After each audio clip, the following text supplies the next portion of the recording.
അറിയാവുന്നതുപോലെ നമ്മുടെ നാട്ടിൽ മാനസിക രോഗങ്ങൾ വളരെയധികം ഏറി വരികയാണ്. ഈ മാനസിക രോഗങ്ങളിൽ തന്നെ ഏറിയ പങ്കും ദാമ്പത്യ ജീവിതമായിട്ട് ബന്ധപ്പെട്ടുള്ളതും അതുമായി റിലേറ്റഡ് ആയിട്ടുള്ള സംശയങ്ങളും ഒക്കെയായി. എന്നാൽ രോഗികളും ഡോക്ടർമാരും അതിനെക്കുറിച്ച് തുറന്ന് സംസാരിക്കാനോ സംവദിക്കാനോ മടി കാണിച്ച് ഇതുപോലുള്ള ഞാൻ doctor Bibin Jose, consultant pulmonologist and specialist in diabetology, critical care and neuro psychiatry.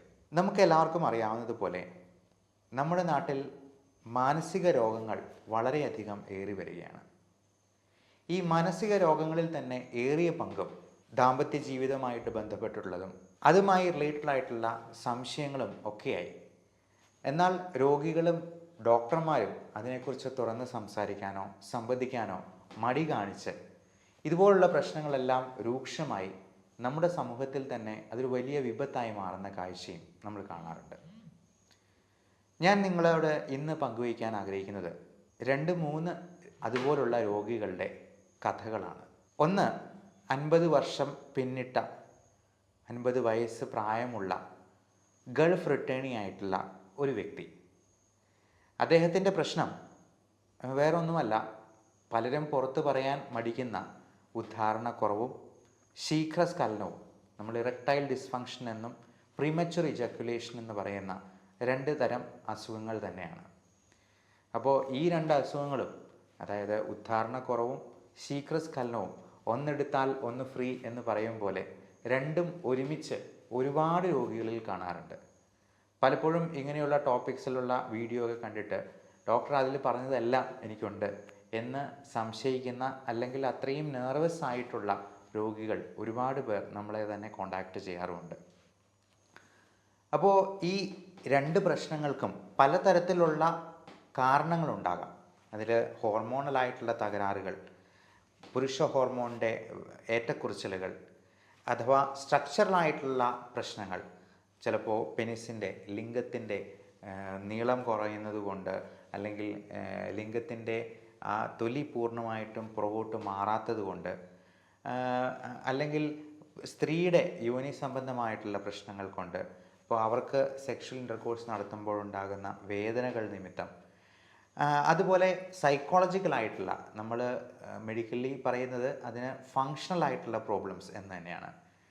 അതോടൊപ്പം നമ്മുടെ ദൈനംദിന ശീലങ്ങളിൽപ്പെടുന്ന സ്മോക്കിംഗ്, ആൽക്കഹോളിസം, നമുക്ക് ഉള്ള ബാക്കി കോർമോബിഡിറ്റീസ് ലൈക്ക് ഡയബറ്റിസ്, ഹൈപ്പർ ടെൻഷൻ, പ്രൊസ്ട്രേറ്റ് സംബന്ധമായിട്ടുള്ള പുരുഷന്മാരിലെ പ്രൊസ്ട്രേറ്റ് ഗ്രന്ഥിയുടെ വീക്കം കൊണ്ട് സംഭവിക്കുന്നതായിട്ടുള്ള പ്രശ്നങ്ങൾ, ഇങ്ങനെ അനവധി കാരണങ്ങൾ ഇതിന് പറയാമെങ്കിലും ഇതിൽ ഏറ്റവും പ്രധാനം ആങ്സൈറ്റി അല്ലെങ്കിൽ നമ്മുടെ ഫങ്ഷണൽ ആയിട്ടുള്ള പ്രശ്നങ്ങൾ നിമിത്തമുണ്ടാകുന്ന ഉദ്ധാരണക്കുറവും ശീഘ്രസ്ഖലനവും തന്നെയാണ്.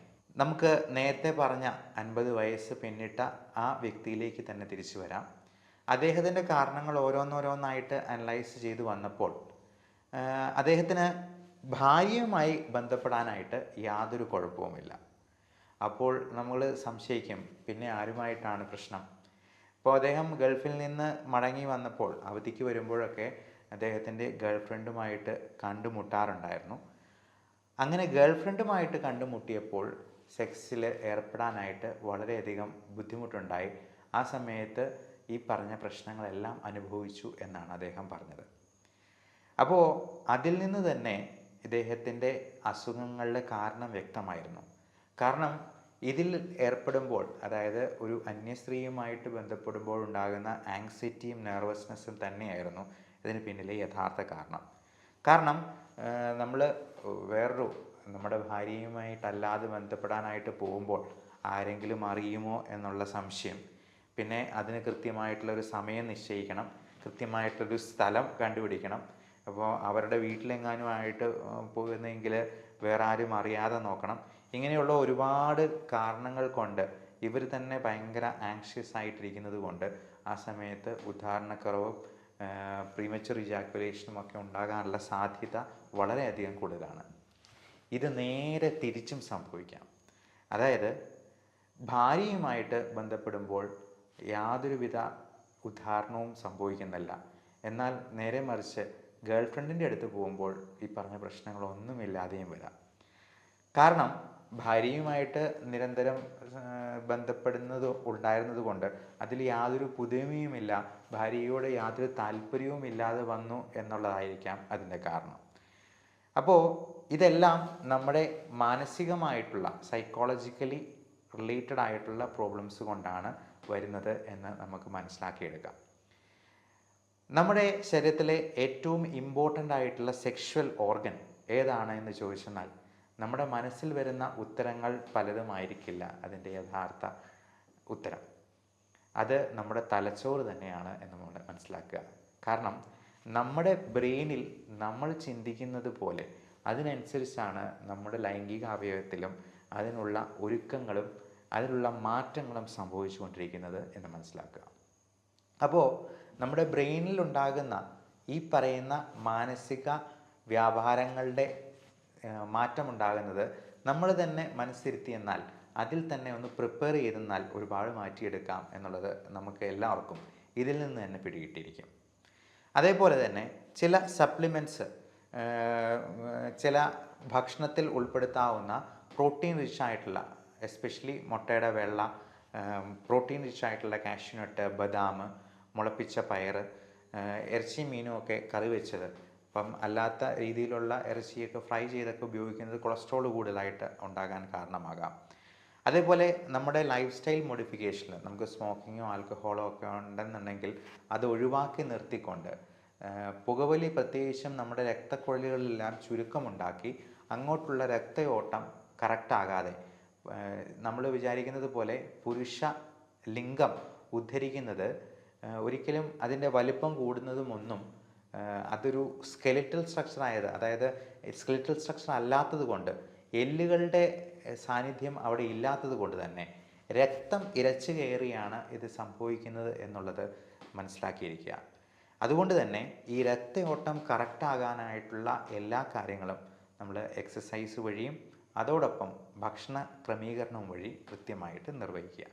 ഇനി ഭക്ഷണത്തിൽ നിന്ന് അത് കൃത്യമായി കിട്ടുന്നില്ല എന്നുണ്ടെങ്കിൽ നമുക്ക് പുറമേ നിന്ന് ചില സപ്ലിമെൻറ്റ്സ് കൊടുത്തുകൊണ്ട് മാത്രം അത് പരിഹരിക്കാവുന്നതാണ്. ഉദാഹരണത്തിന് ഈ മീനിൽ ഉൾപ്പെടുന്ന മീനെണ്ണ എന്ന് പറയുന്നത് കോട്ട് ലിവർ ഓയിൽ, അത് നമുക്ക് ഈസി ആയിട്ട് ഒമേഗ-3 ഫാറ്റി ആസിഡ് പുറമേ നിന്ന് സപ്ലിമെൻറ്റ് ചെയ്യാവുന്നതാണ്. പലപ്പോഴും നമുക്ക് ഭക്ഷണത്തിൽ നിന്ന് അത് പൂർണ്ണ തോതിൽ കിട്ടിയെന്ന് വരില്ല. അതേപോലെ വൈറ്റമിൻ ഇയും വൈറ്റമിൻ D3യും ഒക്കെ നമ്മുടെ ജീവിതത്തിലെ ആ തിരക്ക് കാരണം പലപ്പോഴും അത് കൃത്യമായിട്ട് കിട്ടാതെ വന്നിട്ടുണ്ടാവാം. 90% മലയാളികൾക്ക് വൈറ്റമിൻ D3 കുറവാണ് എന്നുള്ളത് നമ്മൾ മനസ്സിലാക്കാത്ത ഒരു കാര്യമാണ്. നമ്മുടെയൊക്കെ വൈറ്റമിൻ D3 ലെവൽ നോക്കിക്കഴിഞ്ഞാൽ ചിലപ്പോൾ അത് 30-ൽ താഴെയോ 10-ൽ താഴെയോ ഒക്കെ ആയിട്ട് കുറഞ്ഞിരിക്കുന്നത് കാണാവുന്നതാണ്. അപ്പം അങ്ങനെയുള്ളവർക്ക് നമുക്ക് സൺലൈറ്റിൽ നിന്ന് ഇത് ഫ്രീ ആയിട്ട് കിട്ടുന്നതാണെങ്കിൽ കൂടി പുരുഷന്മാരിൽ അത് ഷർട്ടിടാതെ വെയിൽ കൊണ്ടുവന്നാൽ മാത്രമേ ഈ വൈറ്റമിൻ D3 ഉൽപ്പാദിപ്പിക്കപ്പെടത്തുള്ളൂ. അപ്പോൾ അങ്ങനെ സാധ്യമല്ലാത്ത സമയത്ത് നമുക്ക് D3 60K യൂണിറ്റ്സിൻ്റെ ആഴ്ചയിൽ 1 വീതം എടുക്കാവുന്നതാണ്. D3 ലെവൽ ചെക്ക് ചെയ്യാൻ തന്നെ 1000 രൂപയോളം ചിലവ് വരും. അതേസമയം 100 രൂപയ്ക്ക് നമുക്ക് ഒരു മാസത്തേക്ക് അതിൻ്റെ സപ്ലിമെൻറ്റും എടുക്കാവുന്നതാണ്. എന്നാൽ ഈ പറയുന്ന പ്രശ്നങ്ങളെയൊക്കെ ചൂഷണം ചെയ്യുന്ന പല പരസ്യങ്ങളും പല ബിസിനസ്സുകാരും പല മതപുരോഹിതന്മാരും ഒക്കെ ഇതിനെ ചൂഷണം ചെയ്യുന്നതായിട്ടും നമുക്ക് കാണാവുന്നതാണ്. ഒരിക്കലും പരസ്യത്തിന് പിന്നാലെ പോകരുത് എന്നുള്ള കാര്യം ഇത്തരണത്തിൽ പ്രത്യേകം ഓർമ്മിപ്പിക്കട്ടെ. കാര്യം ബിസിനസ്സിൽ ഇതിന് വേണ്ടി ഉള്ള സപ്ലിമെൻറ്റ്സ് എന്ന് പറഞ്ഞ് അല്ലെന്നുണ്ടെങ്കിൽ അതിന് എന്തെങ്കിലും മാനസികമായിട്ടുള്ള ഒരു കോൺഫിഡൻസ് പ്രദാനം ചെയ്യുന്ന രീതിയിൽ എന്തെങ്കിലും ഒരു സപ്ലിമെൻറ്റ്സ് ആയിട്ട് കൊടുത്തെന്നാലും അതിന് ഉദ്ദേശിച്ച ഫലം കിട്ടിയെന്ന് വരില്ല എന്ന് മാത്രമല്ല, ചില മരുന്നുകൾ പാർശ്വഫലങ്ങൾ ഉണ്ടാക്കാനും സാധ്യതയുണ്ട് എന്നുള്ളത് പ്രത്യേകം മനസ്സിലാക്കുക. അതുകൊണ്ട് എപ്പോഴും ഒരു രജിസ്റ്റേർഡ് മെഡിക്കൽ പ്രാക്ടീഷണറിൻ്റെ ഉപദേശപ്രകാരം മാത്രം ഇതിന് ഉള്ളിലോട്ട് കഴിക്കുന്ന മരുന്നുകൾ എടുത്താൽ മതിയാകും. ഇതുപോലുള്ള പ്രശ്നങ്ങളെ തുറന്ന് സംസാരിക്കാനായിട്ടും അതിനെ അഡ്രസ്സ് ചെയ്യാനായിട്ടും രോഗികളും ഡോക്ടർമാരും കൂടുതലായിട്ട് മുൻപോട്ട് സന്നദ്ധത കാണിക്കണം എന്നുള്ളതാണ് മറ്റൊരു പ്രത്യേക കാര്യം ഓർമ്മിപ്പിക്കാനുള്ളത്. നമുക്ക് പലപ്പോഴും അറിയില്ല, നമ്മുടെ സമൂഹത്തിൽ ഒരുപാട് തരത്തിലുള്ള ലൈംഗിക വൈകൃതങ്ങളും മാനസിക രോഗങ്ങളും ഉണ്ട് എന്നുള്ളത്. ഇപ്പോൾ പല ആൾക്കാരിലും ഇപ്പം പേഴ്സണാലിറ്റി ഡിസോർഡേഴ്സ് മറച്ചു വെച്ചിട്ട് അല്ലെങ്കിൽ സൈക്കോളജിക്കൽ പ്രോബ്ലംസ് മറച്ചു വെച്ചിട്ട് വിവാഹം കഴിക്കുന്നവരുണ്ട്, അല്ലെങ്കിൽ ബുദ്ധിമാന്ദ്യമുള്ളവരെ അത് മറച്ചു വെച്ചിട്ട് വിവാഹത്തിൽ ഏർപ്പെടുന്ന ആൾക്കാരുണ്ട്. അപ്പോൾ അങ്ങനത്തെ പല കാഴ്ചകളും നമുക്ക് നമ്മുടെ സമൂഹത്തിൽ തന്നെ കാണാവുന്നതാണ്. അപ്പോൾ ഇങ്ങനെയുള്ള പ്രശ്നങ്ങളെയൊക്കെ അഡ്രസ്സ് ചെയ്യപ്പെടണം. അതിനെ കൃത്യമായിട്ട് നമ്മൾ ചികിത്സ ആവശ്യമുള്ളത് വേർതിരിച്ചെടുത്ത് അതിന് കൃത്യമായിട്ടുള്ള മരുന്നുകളും കൊടുക്കേണ്ടതായിട്ട് വരും. ഒരു കൊച്ചു കഥ കൂടി പറഞ്ഞിട്ട് ഞാൻ ഈ ഒരു ടോക്ക് അവസാനിപ്പിക്കുകയാണ്. ഇതിൽ സെക്ഷുവൽ ഡീവിയൻസ് അല്ലെങ്കിൽ പാരാഫീലിയ എന്ന് പറയുന്ന ഒരു രതിവൈകൃതത്തെ പറ്റിയുള്ള കാര്യമാണ് ഞാൻ പറയാൻ ഉദ്ദേശിക്കുന്നത്.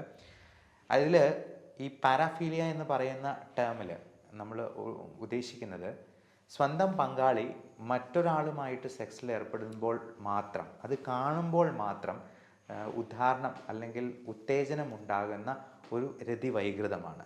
ഇപ്പോൾ നമുക്ക് ഈയിടെ വാർത്തകളിൽ കാണാൻ പറ്റിയതുപോലെ വൈഫ് സ്വാപ്പിംഗ് അല്ലെങ്കിൽ പങ്കാളികളെ പരസ്പരം വെച്ച് മാറുക എന്നുള്ളത് ഒരു വലിയ വാർത്തയായത് ഈ അടുത്താണ്. അപ്പോൾ അതുപോലുള്ള ലൈംഗിക വൈകൃതങ്ങൾ നമ്മുടെ മലയാളി സമൂഹത്തിലും കൂടി വരുന്നത് ഒരു ഞെട്ടലോടെയാണ് നമ്മൾ പലപ്പോഴും തിരിച്ചറിയുക. അപ്പോൾ ഇങ്ങനെയുള്ള അവസ്ഥകൾ ഉണ്ടാകുമ്പോൾ, അല്ലെങ്കിൽ ഇങ്ങനെയുള്ള ലൈംഗിക വൈകൃതങ്ങൾക്ക് ഉടമയാണ് സ്വന്തം പങ്കാളിയെങ്കിൽ ഭാര്യ അതിന് സമ്മതം കാണിച്ചില്ല എന്നുണ്ടെങ്കിൽ എന്താ സംഭവിക്കുക? അത് ചിലപ്പോൾ ദാമ്പത്യ പ്രശ്നങ്ങളിലേക്കും ചിലപ്പോൾ അതൊരു സൂയിസൈഡിലേക്കോ മർഡറിലോട്ടോ തന്നെ വഴിതെളിച്ചേക്കാം. പല സൂയിസൈഡിൻ്റെയും പിന്നാമ്പുറ കഥകൾ തേടി പോകുമ്പോൾ നമ്മൾ ഇത്തരത്തിലുള്ള പല ദാമ്പത്യ പ്രശ്നങ്ങളിലേക്കുമാണ് ചെന്നെത്തുക പോലും. അപ്പോൾ നമുക്കറിയാം, ഗൾഫ് രാജ്യങ്ങളിലൊക്കെ ഒരുപാട് പേര് ഒരുമിച്ച് താമസിക്കേണ്ടതായിട്ടുള്ള ഒരു സാഹചര്യം വന്നേക്കാം. ഒരു ഫ്ലാറ്റിൽ തന്നെ 1-2 കുടുംബങ്ങൾ ഒരുമിച്ച് താമസിച്ചെന്ന് വന്നേക്കാം. ചിലപ്പോൾ ഭാര്യയും ഭർത്താവും കിടന്നുറങ്ങുന്ന റൂമിൽ തന്നെ ഒരു വ്യക്തിയും കൂടി ആ റൂം പങ്കിടേണ്ടതായിട്ടുള്ള രീതി വരാം. അപ്പോൾ അങ്ങനെയുള്ളപ്പോഴൊക്കെ ഇപ്പോൾ ഭർത്താവിൻ്റെ സമ്മതപ്രകാരമോ അല്ലെങ്കിലോ ഒക്കെ വേറൊരു വ്യക്തിയും കൂടി ഇവരുടെ ജീവിതത്തിലേക്ക് കടന്നു വന്നാലുള്ള സ്ഥിതി എന്തായിരിക്കാം? ഭാര്യയ്ക്ക് അതിനെ പ്രതികരിക്കാനുള്ള ഒരു സാമ്പത്തികമായിട്ടുള്ള സ്ഥിതിയോ അല്ലെങ്കിൽ അവരുടെ ലൈഫ് തന്നെ അപകടത്തിലാകുന്ന ഒരു റിസ്ക്കോ ഉണ്ടെങ്കിൽ തീർച്ചയായിട്ടും അത് വലിയ പ്രശ്നങ്ങളിലേക്ക് വഴിതെളിച്ചേക്കാം. അപ്പോൾ സ്ത്രീകൾക്ക് പലപ്പോഴും ഇങ്ങനെയുള്ള പ്രശ്നങ്ങൾ തുറന്നു പറയാൻ പോലും പറ്റുന്നില്ല എന്നുള്ളതാണ് ഇതിനകത്ത് പേടിപ്പിക്കുന്ന ഒരു വസ്തുത. പല സ്ത്രീകളും ഓർഗാസം അല്ലെങ്കിൽ രതിമൂർച്ച എന്നത് എന്തെന്ന് അറിഞ്ഞിട്ട് പോലുമില്ല എന്നുള്ളത് ഈ ഒരു പ്രശ്നത്തിൻ്റെ വ്യാപ്തിയാണ് നമ്മളെ മനസ്സിലാക്കി തരുന്നത്. അപ്പോൾ അങ്ങനെയുള്ള സ്ത്രീകൾക്ക് നമുക്ക് ഓൺലൈനായിട്ടുള്ള ടെലി കൗൺസിലിംഗ് സൗകര്യവും, അത് ഓരോ സ്ത്രീക്കും അവരർഹിക്കുന്ന രീതിയിലുള്ള ലേഡി കൺസൾട്ടൻസിനെ തന്നെ അവരവരുടെ മതവിഭാഗങ്ങളിൽപ്പെട്ടവരെ തന്നെ നമുക്ക് അവൈലബിൾ ആക്കി കൊടുക്കാനുമുള്ള സൗകര്യം നമുക്ക് ചെയ്തു കൊടുക്കാവുന്നതാണ്. അപ്പോൾ രോഗികൾക്ക് അങ്ങനെയുള്ള പ്രശ്നങ്ങൾ തുറന്നു പറയാനായിട്ടുള്ള ഒരു അവസരമുണ്ടാകട്ടെ, അതിനുള്ള സന്നദ്ധത ഡോക്ടേഴ്സിനും കൈവരട്ടെ എന്ന് ആശംസിച്ചുകൊണ്ട് ആഗ്രഹിച്ചുകൊണ്ട് നിർത്തുന്നു. നന്ദി, നമസ്കാരം.